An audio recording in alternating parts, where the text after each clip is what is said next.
Joining me now to discuss this and more, Director at Strategic Analysis Australia, Michael Shoebridge. Michael, thank you for your time. What do we know about the latest attacks? And also, I understand there's new information about the pager bombings yesterday. What can you tell us? Yes, well, Peter, it looks like these radio attacks, walkie-talkie attacks, are a follow-on from yesterday's exploding pagers because Hezbollah was using these walkie-talkies as a fallback communications device, probably also because it was a use it or lose it situation. No doubt Hezbollah is paranoid about devices they thought would make them safe, like pagers and walkie-talkies, and now have only made them extraordinarily vulnerable.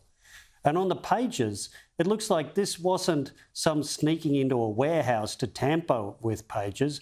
It looks more elaborate and deeper, like Israeli agencies might have set up a front company, and Hezbollah actually ended up buying these pages and probably these walkie-talkies from the Israelis rather than another company. So Hezbollah were the customers of Israeli intelligence. And I'll say this again because you could have been forgiven yesterday to have some sympathy for those attacked. I mean, absolutely for the civilians injured as things unfolded. But if you listen to some of the media reports out there yesterday, these were just innocent Lebanese civilians. They are Hezbollah terrorists, marked out by the fact that they had these Hezbollah pages with them. The concern now is how Hezbollah will react, and please cover off Iran too. Where might this go, do you think?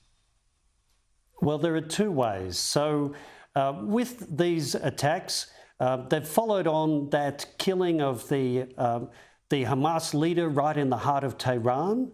And now these are lethal attacks focused right on the leadership of the Hezbollah terrorist organisation. And at the same time, Iran's attacks on Israel and Hezbollah's rocket attacks have been successfully defended.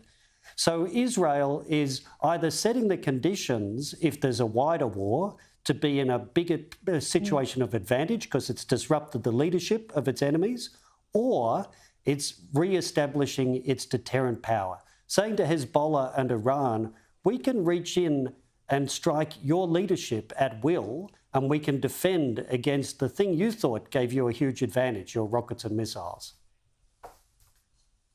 Michael, let's go to New York, to the United Nations, and this shameful abstention by Australia on this Palestinian motion. Here was Penny Wong trying to justify our position.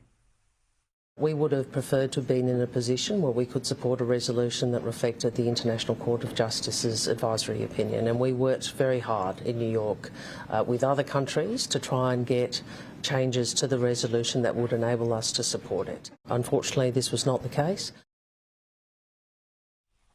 I mean, this was drafted by the Palestinian Authority. It's extraordinary. We squibbed it. And where was the condemnation in this, Michael, about Hamas? Where was the condemnation about October 7?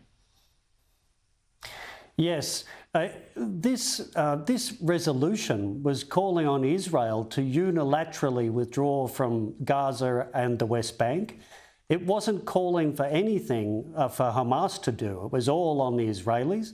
I thought our government's policy was a negotiated peace and release of the hostages abducted by Hamas. But it seems like the government's lost sight of the fact that this resolution is pretty much brought to us by the Hamas terrorist organisation. And you cannot end this war simply by pretending that it's entirely up to Israel. What about the news this morning that rather than sending out decommissioned but much-needed military equipment to Ukraine, instead we're selling it for recreational use on some sort of eBay weapons website? I mean, are you kidding me? Yes. If the Defence Department that Richard Marles is the Minister of was an aeroplane, it would be one where the pilot was dead and the thing was flying on autopilot. Because this policy of selling military equipment and vehicles that our military don't need anymore on online auctions and getting a buck for them made absolute sense before the Ukraine war. Now we know the Ukrainians are desperately short of exactly these kind of vehicles and equipment, and the Russians are using stuff that is much, much older very successfully. So obviously we need to switch off the autopilot and have Richard Marles say the Ukrainians get first right of refusal for anything our defence bureaucrats are thinking of flogging off. Well, turn off the autopilot. At least they haven't cut them up and buried them. I mean, I worked for a defence minister in the Howard era. I mean, this guy's unbelievable. We had that video out yesterday, put out by the Chinese, showing them flexing their muscle in the South China Sea, harassing one of our aircraft. We then have North Korea firing multiple ballistic missiles in the past couple of days. And he's wringing his hands, very, very little to say on any of this stuff. All he said about the Chinese incident actually was that they couldn't verify the authenticity of the vision. I mean, this is a joke. Yes, well, I think we've got to be kinder. I think he's following Penny Wong's orders, and they are, when you've got obvious uncomfortable truths about Beijing and the Chinese military, you need to be like the three wise monkeys. See no evil, hear no evil, speak no evil, because the main thing that this government wants to do is sell lobsters to Beijing rather than confront the problem of an aggressive China. And for former Labor politicians to get on the Chinese gravy train as well, Michael Shoebridge, don't forget that. Thank you for your time.